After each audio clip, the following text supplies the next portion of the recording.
Hi,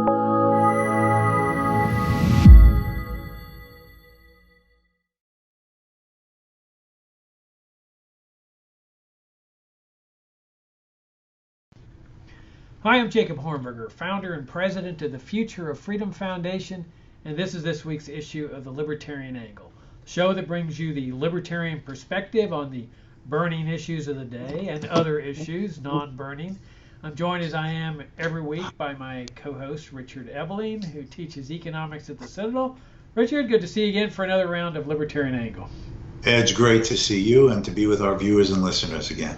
Yeah, thanks for tuning in. If you're tuning in for a first time, come and visit us at fff.org, where we post this show, The Libertarian Angle. We have archived previous shows. We've published tens of thousands of articles. I imagine it's tens of thousands since our founding in 1989, when Richard was the Vice President of Academic Affairs, and before he went to become President of the Foundation for Economic Education. And we publish a weekly article by Richard. So come and see us there for some really pure, uncompromising, principled presentations of libertarian ideas. All right, Richard, the last two shows we've dealt with World War I and then the lead up to World War II. So why don't we examine now the causes and consequences of World War II. This, of course, as you know, is known as the Good War. It's the war that interventionists always cite. I mean, when faced with the disasters of foreign interventionism, you know, the Korean War, the Vietnam War, Iraq, Afghanistan, all the regime change operations, Iran, Guatemala, Cuba, Chile, you know, all the disastrous long-term consequences of these regime change operations, the interventionists always return to World War II. Now, they never returned to World War I. I mean, they implicitly acknowledge that that was a total fiasco, that American troops just died for nothing. But they always come back to World War II. Well, if we hadn't intervened, Germany would have ended up conquering the entire world. They would have taken over America. We'd all be speaking German. And boy, it was fortunate that Roosevelt got us into the war, because otherwise it would have been a disaster. And so, you know, in the last segment, we talked about the machinations that Roosevelt engaged in to get America into the war. And for many years after that, people denied it. Oh, no, that Roosevelt was really genuinely shocked that this had happened. He was very disappointed. He was despondent that America was now going to have to fight in this new world war, just 20-something years after World War I. But lately, in the last several years, it seems that the Roosevelt apologists have finally come around to saying, okay, it's true. He was maneuvering things to get us into the war because Americans were overwhelmingly opposed. But thank goodness he did that. That boy, if he hadn't done that, we'd all be speaking Nazi at this point. Which really is a fascinating insight into how people view a democracy.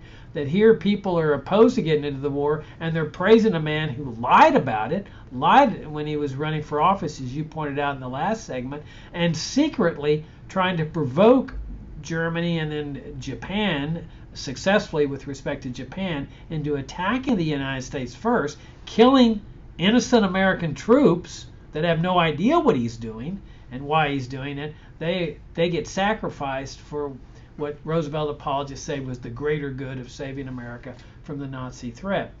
Well, let me throw out one angle of this, and then I'll toss it over to you for your perspective. Let's go back to the original reason why Great Britain and France declared war on Germany. It was because they had issued this guarantee to the Poles that if they're attacked by Germany, that England would come to the assistance of the Poles.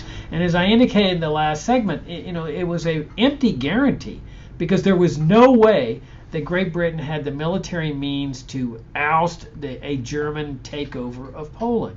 And clearly Germany was moving east for its living room to expand its borders and so forth. It wasn't moving west, it was moving east, because like the West after the war was over, it considered the Soviet Union and godless communism as the biggest threat to Germany. So they issue this guarantee, and then Hitler takes over Poland, Czechoslovakia, and so forth, and They declare war. So that was the immediate purpose of the war, or the ostensible purpose, to save the Poles from tyranny, specifically Nazi tyranny. But then if we move to the end of World War II, and by this time the United States is involved because Roosevelt has provoked the Japanese into attacking at Pearl Harbor, and then he uses that as a backdoor to get into the European conflict, because meanwhile Germany declares war, aligned with Japan, and so that fulfills Roosevelt's purpose of getting involved in the war. Well, at the end of the war, what happens? Well, interventionists said, well, we won, and of course the operative word there is we. Who is we? Well, they say, well, the Allied powers. Yeah, and what exactly do the Allied powers consist of? Well, okay, there's Great Britain, France, United States, and the Soviet Union. This brutal communist regime that was there in that ruling that country.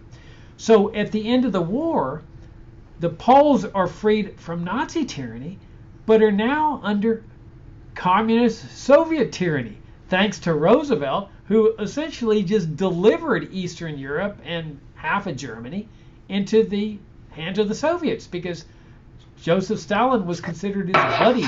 He referred to Stalin as Uncle Joe. The Soviet Union was our partner, our ally, our friend. And so Roosevelt saw no problem with just turning over Eastern Europe to the Soviet communists. So when they say we won World War II, what they really mean is the Soviets won World War II, because they were the ones that ended up controlling what Hitler had already controlled. Now, as you pointed out in the last segment, the Nazis and the communists had already partitioned Poland at the outset of the war, before Great Britain declared war. Ironically, the Great Britain declared war only on Nazi Germany when the Soviet Union got half of Poland in that deal. But at the end of the war, it's the Soviets that control all of Poland, all of Czechoslovakia, half of Germany, all of Eastern Europe. And so when the Poles are asked who won World War II, they don't talk in terms of we won World War II. From their perspective, they were the big losers. In fact, I recall when Ronald Reagan was president and he went over there to celebrate the victory over World War II. I think it was Reagan that went over, and some American president did. They were kind of like surprised that the Poles weren't participating in this celebration. Well, why? Because living under Nazi tyranny and living under Soviet communist tyranny are really not that much different in practice. The communist regime was every bit as brutal as the Nazi regime. So the Poles, who were saved from Nazi tyranny, ended up spending the next 45 years under so brutal Soviet communist tyranny. They don't consider that a victory at all, and they never have considered a victory. And who would? I mean, what, one tyranny for another? Why is one any better than the other? And then, of course, as you alluded to in the last segment, World War II gave us the Cold War, where we then converted the Soviet Union into America's official enemy, which had been, ironically, Hitler's official enemy. And then that, the whole Cold War, the communists are coming to get us, the Korean War, the Vietnam War, the whole domino theory, the Cuban Missile Crisis, the Cuban regime change operations, the Iranian regime change operations that we're still living with, Guatemala, Chile. It just went on and on and on until finally 1989, which then, of course, later led to the whole war on terrorism and the invasions of Iraq and Afghanistan. It really can all be traced back to World War I and then later World War II. What do you think, Richard? Well, so let me sort of add to the historical context of this, to some of the things that you pointed out. So let me sort of like elaborate or extend what you've said about the immediate and then the causes of the Second World War, and then the longer term consequences. The fact is that Europe, Central Europe and Eastern Europe, through virtually all of the interwar period, that is the 1920s and certainly the 1930s, was in the grip of totalitarian and authoritarian regimes. By 1938, before the Munich Pact that was basically disintegrating Czechoslovakia. Before, up to 1938 or thereabouts, or through that period, Czechoslovakia was the only non-authoritarian country in Central and Eastern Europe by 1938, 1939. You had the Nazi regime in the Soviet Union. You had Stalin's Soviet regime in Soviet Russia. If you go through Poland, the Baltic republics, Romania, Bulgaria, Yugoslavia, Hungary, none of these were democratic regimes. They were not totalitarian, that is, total centralized control of every little nitpicky detail of everybody's life, as the Nazis and the Soviets were trying to do, respectively, in Germany and the Soviet Union. But there was no tyranny at all. There was no liberty at all. These were all authoritarian regimes. And so what this was then became the playground of the two totalitarian powers to try to pursue their own goals. Now, as you said, if one reads Hitler's Mein Kampf, he believes that the future of Germany is through living space, to have a geographical area under Germany's control large enough to be equal economically to any of the other great powers in the form of a national self-sufficiency. The Nazis spoke about Lebensraum, living space, a territory large enough for agriculture, industry, raw materials, that Germany could be economically self-sufficient and militarily powerful. In the Soviet Union, who have this revolutionary ideology of Marxian socialism, that capitalism is a dictatorial system of business exploitation of the workers, who can only be liberated through revolutionary violence and the establishment of the dictatorship of the proletariat, which means the Communist Party of a socialist country. And with Hitler and Stalin, they're all playing a chess game with each other, in which they're deciding how to vie with the other.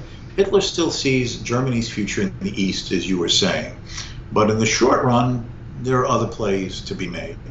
The Soviet Union fears that the capitalist countries are going to gang up on the Soviet Union, Stalin's mind.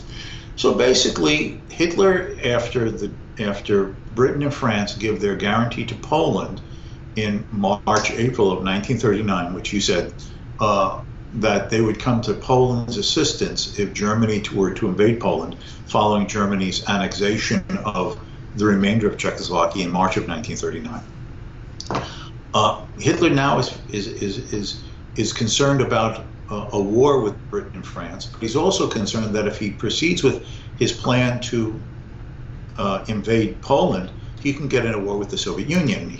The idea of a two-front war like Germany suffered from in the First World War. So he starts putting out feelers to the Soviet regime, the evil Soviet regime that he has vilified, that Nazi propaganda has condemned and criticized and considered part of the Jewish Bolshevik conspiracy to destroy the German race. And Stalin is trying to divide the Western powers so they can't gang up on him, and trying to look for ways to extend Soviet power. So the upshot of it is that the German foreign minister, von Ribbentrop, travels to Moscow on August 22nd, August 23rd, 1939, and signs that famous non-aggression pact in the Kremlin with his signatures and the Soviet foreign minister Molotov, with Stalin standing behind them, smiling, happy, like the cat that has swallowed the canary. And while this was all meant to be just a non-aggression pact, well, we're just going to get along and respect each other. They've had this secret protocol, which is what you were alluding to, dividing of Poland. The secret protocol that if war breaks out between Germany and Poland, the Soviets will also invade Poland and divide the country between them. So as an upshot, on September 1, the Germans did invade Poland. On September 17th, the Soviet Union invades Poland from the east. And their rationale is, well, Poland is falling apart now that Poland has caused this war with Germany. And the Soviets, are now entering eastern Poland to protect their Belarusian and Ukrainian brothers from a disintegrating and chaotic social situation. And they meet together in the middle of Poland. They have their experts make the official dividing lines, and they divide up Poland. But as part of that agreement as well, the Baltic republics, Estonia, Latvia, and Lithuania, that had been part of the Russian Empire before the First World War when they gained their independence, they are to be in their Soviet sphere of influence, as is Finland and part of Romania, Bessarabia. So Stalin is gobbling up part of Eastern Europe. Hitler views himself as getting the part of Poland that he really wanted in the short term and secure from a two-front war, so that if necessary he can turn west and assure that his western flank can be handled independently of concerns to the east. That's how the war came about. Now, as I alluded to last time, the British and the French make this guarantee: if Hitler invades Poland, they will come to the aid of Poland. But they do nothing. They had air forces. They could have bombed Germany. They didn't. The British started putting military forces into France, not yet heavily, but they could have taken incursions into German territory to try to pull the pressure away from the Poles fighting the Germans in the east for those first 3 weeks of Poland before that Polish campaign ended in Polish defeat. Instead, you had the phony war. They did nothing. They just sat at the border with Germany along the French-German border on the Rhine, and they shot propaganda pamphlets across the border. I think they did one little minor little aerial dropping of a bomb. It was known as the phony war. And so Hitler decided now that since the British and the French did nothing, and his eyes are still eventually on the east, he's going to settle the scores with France and Britain. And he begins that lowland campaign up in May and June of 1940 that brings all of Western Europe virtually under German occupied control, except for Britain itself. Spain and Portugal are not occupied by the Germans, but that's because Francisco Franco is a fascist dictator in Spain who came to power with the assistance of Hitler and Mussolini during a 3-year civil war. And Salazar in Portugal is neutral but sympathetic because he himself is a fascist in sort of an ideological sense. So in fact, Europe has fallen to the Germans, and the East has been divided up with Hitler. So as a consequence of this, Britain is alone. And then, as we were talking about last time, Britain knew that regardless of support from Canada, from Australia, part of the British Commonwealth, they were not going to be able to defeat the German regime, conquer Nazi Germany with a land reconquest of the continent, unless they had one nation who was going to come to their assistance. And that is the United States. Because remember, there's no ally to the east yet. Stalin is Hitler's buddy. So it's either the United States or nobody. So as a result is Churchill undertakes this huge propaganda campaign to influence American political policy. Roosevelt. And the upshot of it is that Roosevelt goes along with this. He wants participation in this war. He thinks that this is bringing a new deal to the world. America is going to be an arsenal of democracy. It's a new mantle for him to take on.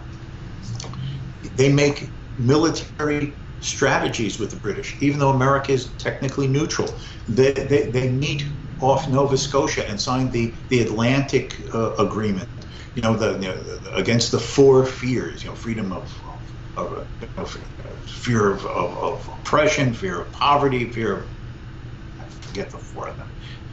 Anyway, but all of this is going on, and so as we talked about last time, unable to get the Germans to do something that Roosevelt could use as the key to get Congress to declare a war against Germany, he uses the backdoor war to bring Japan into a conflict with the United States, which we won't repeat from last time. So now what is the upshot of this war?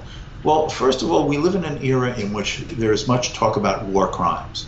War crimes committed by Serbian militants during the civil wars in the former Yugoslavia, war crimes committed by Assad in Syria during that still ongoing civil war, war crimes here, there, and everywhere. Are the Saudis committing war crimes in their bombardments of civilians in the ongoing civil war right now in Yemen? Well, at the end of World War II, this issue of war crimes came up because a trial was held in Nuremberg. And the top echelon of the Nazi leadership was put on trial. And except for Albert Speer, who had been Hitler's architect and the Minister of Armaments during most of the war, by a mea culpa, an admission of guilt, he got a long-term sentence instead of being ordered to be executed like all the rest. So people commit cause wars, and they commit crimes against civilians in wars. They must be held accountable as if a criminal was being taken to court for just killing someone, or a serial killer in an ordinary domestic situation. But were the Soviets brought to a court for war crimes? They killed 10,000 Polish officers as part of their division of Poland with the Nazis. They had helped initiate the war. They had committed their own crimes on civilian Germans as they were marching in their advance to Berlin. It is estimated that at least 1 million German women between the ages of 8 years old or into their 80s were raped by Soviet soldiers, right? Commenting about that in a letter, because he was a soldier on the Soviet front in Germany at that time, resulted in Alexander Solzhenitsyn, who wrote the Gulag Archipelago later, ending up in the Gulag for mentioning that in a letter that the censors read during World War II, that there's killing of civilians, there's raping of women. He ended up in a Gulag. That's how he came to know what that was like. Okay, and then there was Britain and America's own practices in the Second World War. Now let me initiate this. Okay, the Nazis killed 6 million Jews. They killed 3 million Poles. They killed 500,000 gypsies. They killed 250,000 good Germans in the race sense, who just were not loyal supporters of the regime. They killed at least 10 million Russians and Ukrainians, okay? We are talking about barbarous mass murderers in despicable and almost inhuman ways, okay? Two wrongs do not make a right. What did the United States and Britain do during the war? Aerial bombardments, firebombing of cities, the murder of tens of thousands of German civilians. When the fire bombings of Hamburg were carried out in early 1945, the British by day, the Americans by night, over 3 days, the entire city was set ablaze. The fire bombs created such heat that people melted into the asphalt of the sidewalks as they were trying to escape into air raid shelters. They died from suffocation before they were burned to death, because the napalm, the fire bombs, just sucked all the oxygen out of the air in the process of creating this absolute incinerator of a city. And this was done in more than Hamburg. Okay, the Americans firebombed Tokyo in early 1945. They killed more people in those fire bombings of the city of Tokyo than the total number of victims in Hiroshima and Nagasaki. When American pilots wrote back to people at the Pentagon during World War II that they viewed themselves, in terms of their bombing of German civilians in German cities, as they're being made into baby killers, they were told by their officers, shut up or you're going to face a court-martial. If there had been the standards of war crimes at that time, impartially and to anyone on any side, there is no doubt that on the dock, along with Hermann Goering and the other Nazi leadership, okay, Roosevelt and Churchill would be in the dock. And in terms of the Japanese courts, along with Tojo, because of their disregard of civilian mass deaths in the name of winning the war. I want to reiterate, two wrongs do not make a right. The behavior of the Americans in doing these attacks in no way whitewashes, justifies the almost inhuman barbarism that one sees that the Nazis committed. But we're the ones who are supposed to represent justice, recognition and value of human life, standards of law and rules of war. But that went out the window. This was total war for total victory at any cost, regardless of the consequences on hundreds of thousands, if not millions, of ordinary human beings. This was madness by all sides in that war, beyond the human imagination. The consequence further is that when this war is approaching its end, in February of 1945, who now meets together for a post-war conference? And as you were saying about the fate of Poland after the war, it was the United States, it was Great Britain, and it was the Soviet Union. FDR, Winston Churchill, Joseph Stalin meets in Yalta in the Crimean Peninsula in the Soviet Union in February of 1945. And they now are meeting to determine the fate of the world. The division of Poland, of Germany into post-war zones. The basically winking of the meaningless promises of Stalin for free and fair elections in Eastern Europe, when everybody knows that with the Soviet occupation of Eastern Europe as part of their rush to Berlin to defeat the Germans, it's going to be their sphere of influence. In fact, in 1943, when Roosevelt first met Stalin at the Tehran conference in Iran, he has a secret meeting with Stalin, that is, not with Churchill present. And what does Roosevelt say? Well, you know, I know that you want to have the Baltic republics incorporated in the Soviet Union again at the end of the war, because obviously the Germans occupied that part of the Soviet Union. And I'm sure that if there was a free and fair election, the Estonians and the Latvians and Lithuanians would want to be part of your country.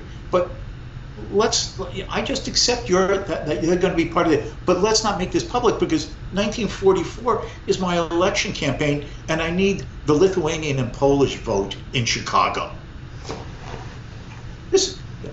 I'm not making this up. This is in the official State Department transcripts with Roosevelt's aides and translators there. You can read it. It's in the State Department documents. Okay, he's giving these people on a platter to Stalin without even them voicing their nay or yay. Just don't say anything public. I need votes at home. This is how this war was fought and the peace was made. Let's not whitewash Winston Churchill here, who's often a great hero of the conservatives. Just in this context, in 1943, 44, I forget the exact date, Churchill on his own goes to a meeting in Moscow with Stalin. And he too is concerned with the post-war situation in Europe. So he has a little piece of paper in which he and Stalin are going to divide up Eastern Europe in terms of sphere of influence, the Balkans, Southeastern Europe. Well, Romania and Bulgaria, 90% Soviet, 10% British influence. Yugoslavia, 50-50. Greece, 90% British sphere of influence, 10% Soviet. Churchill signs it. Stalin signs it. Churchill says, you know, this is a very naughty document. This isn't the British archives. This is a very naughty document. We probably shouldn't share it with Roosevelt. Maybe we should tear it up. Stalin said, no, you keep it. And it survived the damn war. This is everybody. This is like the political masters of the world seeing the globe as a chessboard, and they're deciding where the pawns will be situated to determine what part of the chessboard of the world are going to be under each of their respective controls. And that sets the stage for everything that then happens after the Second World War, as you were talking about. The good war, there are degrees of evil. There are degrees of political badness. The good war, if you look at all of it impartially and objectively, and by the kind of standards supposedly we take for granted today about rules of war, war crimes, no one at the leadership of determining the fate of the world had clean hands. And that included those who were, quote, on our side. Yeah, I think your mention of the Holocaust is extremely important. That because people sometimes say, "Oh, well, the U.S. needed to go in there and help the Jews." Well, excuse me, but when Hitler was willing to let the Jews go in the 30s, as we discussed in a previous segment in this series, the U.S. said no. Roosevelt says we have the quota system, and we've already filled the quota for German citizens to come into the United States. There's, in other words, America's system of immigration controls. So that was America's contribution, or the federal government's contribution, to the Holocaust. I mean, anti-Semitism was not just in Germany, it was everywhere. And yes. So the Jews that Hitler was willing to let go out of Germany in the 30s had nowhere to go. Because yes. If no country's willing to take them, where are they supposed to go? And included among them was the United States. And it's really a dark era in U.S. history. It's the federal government's, under the Roosevelt administration's, contribution to the Holocaust. Because if the borders had been open to those Jewish refugees, there wouldn't have been a Holocaust, at least not for most of the Jews in Germany who would have gotten out. Yes. Now, the other thing that we hear is that, well, if the U.S. hadn't intervened, Hitler would have conquered the world. Really? Hitler couldn't even cross the English Channel to conquer Great Britain. If you can't cross the English Channel, I guarantee you're not going to cross the Atlantic Ocean. Militarily, Hitler simply was not powerful enough to conquer the United States, much less cross the oceans with an invasion. Just, it couldn't be done. And here's the other factor. If America could survive the Soviet Union, including Khrushchev's remark that he would bury America, then there's no reason to believe that we couldn't have survived a Nazi empire. So in other words, if Nazi Germany had ended up controlling Eastern Europe, it wouldn't have been any different in principle from the fact that the Soviet Union ended up controlling Eastern Europe and East Germany. What's the difference? And then, of course... Yeah, if I can just add to this point. Yeah. And the fact is that it's always easier to see the facts in hindsight. But in fact, the German advance into the Soviet Union reached its maximum on December 5th, 1941. That is 2 days before the Japanese attack on Pearl Harbor. The Wehrmacht, the German army, was 5 miles from the center of Moscow. German officers on the hills around Moscow at their front lines were seeing the walls of the Kremlin through their binoculars. The Soviets stopped them there and then pushed them back. Now, the next year, the Germans made their push towards Stalingrad. The Soviets stopped them there. The fact is, Hitler was not going to conquer the world. Would the outcome have been different? Nobody knows how history would have played, but it would have been a battle between Hitler and Stalin, given that Hitler had violated his non-aggression pact and invaded the Soviet Union on June 22nd, 1941. It would have been a bloody, draining war between communism and Nazism for God knows how long or what type of settlement that they would have made, but it would have left each of them weak. And the consequence would have been the United States would not have been threatened by Hitler taking over the world. If I can just make one other point, how did Britain try to influence American public opinion?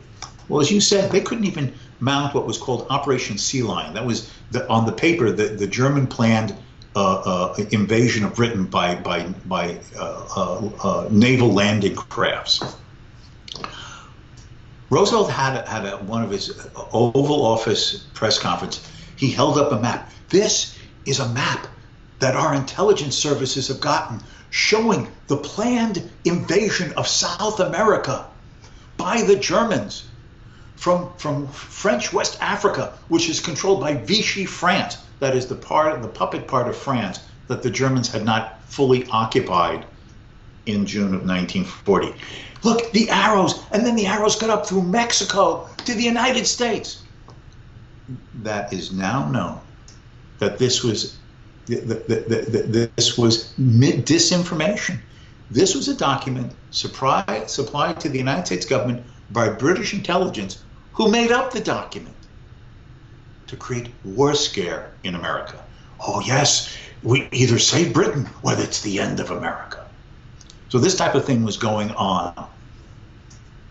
Yeah, I think the reason that they might be coming up with these false justifications like saving the Jews and stopping Hitler from conquering the world is that I think they implicitly understand that the results of the war were a disaster as far as freedom was concerned, because the Poles again ended up under tyranny, maybe not Nazi tyranny, but under communist tyranny, and then you had this partnership with what was really one of the most evil, brutal regimes in history, which they reminded us about during the Cold War.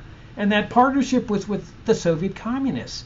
And then, as you point out, when the Nuremberg War Crimes Tribunal gets into gear, they don't bring the Soviets for all their war crimes. It was only the Germans. Why? Not because of some objective principle that said that the Soviets hadn't committed these war crimes. Everybody acknowledged they had.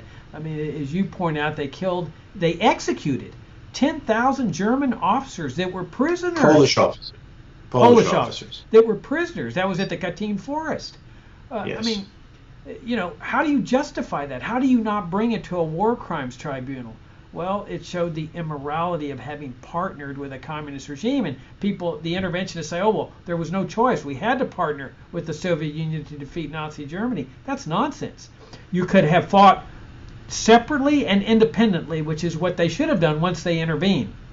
The communists have their own fight, let them fight it. Then the U.S. and Great Britain have their fight, let them fight it. And the probability is, Richard, a very high likelihood, is that Germany would have sued for a negotiated surrender. At some point, Hitler knew he was going to lose. And at that point, a negotiated surrender could have been done where Hitler ends up in South America or whatever, but where all of Eastern Europe is turned over to the United States and Great Britain, which would have freed them to be independent, sovereign, free countries as compared to living under the partnership of the Soviet Union under that communist tyranny. So the partnership with evil ends up costing the people of Eastern Europe and many American soldiers too, because Roosevelt had this notion you have to have an unconditional surrender. Unconditional surrender. Well, part of that was because he felt he had this commitment to his partner, the Soviet Union, and Joseph Stalin, not to make a separate peace, when in actuality a separate peace would have been the best thing ever. And then finally there's the aftermath, the conversion of the federal government to a national security state. A lot of Americans don't realize the significance of that. Our country started as a limited government republic. No CIA, no NSA, no military-industrial complex, no huge military establishment, no foreign military bases, no foreign wars. And we end up with this massive national security state, which is a totalitarian government structure. The Soviet Union was a national security state. North Korea is a national security state. China is a national security state, where we've ended up with these dark side practices of assassinations, which is now a formalized government program, regime change operations, coups, partnerships with dictatorial regimes. I mean, all of this abject immorality and destruction of liberty. Destruction of our liberty at the hands of our own government. I mean, this is the aftermath of the good war, the destruction of liberty and privacy in America. Today, both Republicans and Democrats have once more made Russia an evil bugaboo. Vladimir Putin is an authoritarian leader who gets rid of journalists who upset him or opposition politicians who upset him, even though his hands may never show the fingerprints of having caused these things. But one of the things that people, ridicule who follow this is that what has happened under Putin's regime in Russia? They've reawakened the positive image of Stalin. Oh, he was a great war leader. Oh, he built the Soviet Union into an industrial nation. He made it possible for the world to be saved from Nazism by the Soviet victory in the Second World War, the Great Patriotic War, as they call it. So whitewashing everything that's done and justifying everything that's happened. And we ridicule that. We say, look, how can you whitewash a tyrant?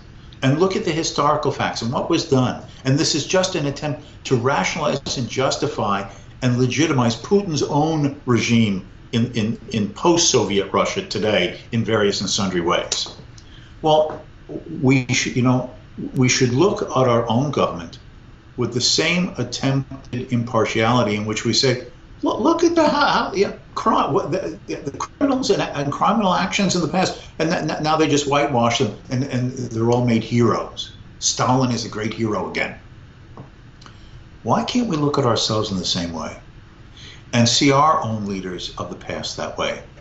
The Woodrow Wilsons, the Franklin Roosevelts, the Harry Trumans, the John F. Kennedys, the Lyndon Johnsons, to the present. And to realize that your own government can act in ways that violate the basic principles upon which your nation has been founded, can abridge the liberties of their own citizens, can enter into foreign engagements of war and diplomatic intrigue that have immense negative effects on the lives of others in other parts of the world. To admit the fact that your country can be as imperfect and egregious and sometimes immoral as you point to the governments of other countries. No one is a saint. In the historical sense, every government and most political leaders have been sinners, sometimes dark sinners, and some less dark sinners. But there are few that have not been sinners in that rhetorical sense that I'm referring to. And that is what Americans don't realize, that their own government has been and is guilty of some of the same acts that we point a negative finger at when it's done in other countries. In that context, I'd be remiss before we finish this show if I didn't mention the White Rose, which is one of my absolute favorite stories of courage and principle and patriotism in history. And this was a group of college students in Germany who were non-Jews, they were Christians, who rose up in the middle of the war to oppose their own government. They did it secretly. They were distributing pamphlets that they called the White Rose, and they were secretly putting them around Germany. They got caught, and there's a great movie called Sophie Scholl, who was one of the leaders of this, along with her brother Hans. There's a great movie called Sophie Scholl, The Final Days. It's a German movie with English subtitles, where they caught them, they tried them within 3 days and executed them. And at their trial, they were berated for being bad Germans. How could your parents raise you this way? In time of war especially, you've got to rally to the government and support the troops. And they took the position that the genuine patriot takes a stand against his government when his government is in the wrong. Now, Americans look at that and say, yeah, they were real patriots for doing that because they stood up against the Nazi regime. But in doing that, they're missing the lesson. The lesson is that any citizen has the duty to take a stand against his own government. That when his government's in the wrong, that's the genuine patriot, not the patriot, including Americans, that blindly supports whatever their government is doing, especially in time of war. Yeah, if I can just add just a point here. I'm forgetting the name of the movie, but it also is a German movie that was showing, I believe, on Netflix. It may still be. It's based upon a true story too. This couple in Germany get noticed that their son has died in the Second World War, and it's devastating to them. And the father decides that this has been wrong from the start. He does something very simple. He takes like little file cards and he writes anti-Nazi phrases and slogans on them. And he just puts them on staircases in buildings around Berlin. That's all he does. He does this for months, I think well over a year. Now, some of the cards are turned in to the Gestapo. Of course, they start looking for him. And he did this. He even got caught, almost caught a few times, because people see what he's doing, dropping it on the step of a staircase in a building. Just a little file card with a couple of words on it, a sentence, a phrase that's anti-Nazi. They're criminals, they're murderers, blah, blah, blah, okay? He ended up arrested and killed. Those are acts of courage, of even simple as writing a sentence on a file card and leaving it somewhere in public that gets you killed. But sometimes your conscience leads you to oppose even the policies of your own government. Okay, on that note, Richard, we'll wrap it up. One more thing, all the things we've been talking about. Here is our book, The Failure of America's Foreign Wars, that Jacob and I edited, I hate to say how many years ago. It has articles by many great people, including Robert Higgs, James Bovard, Sheldon Richmond, of course, Jacob and I, Ralph and a number Raico. of others. Ralph Raico, analyzing in detail, especially the wars that America had participated in the 20th century, and in great detail, World War I and World War II.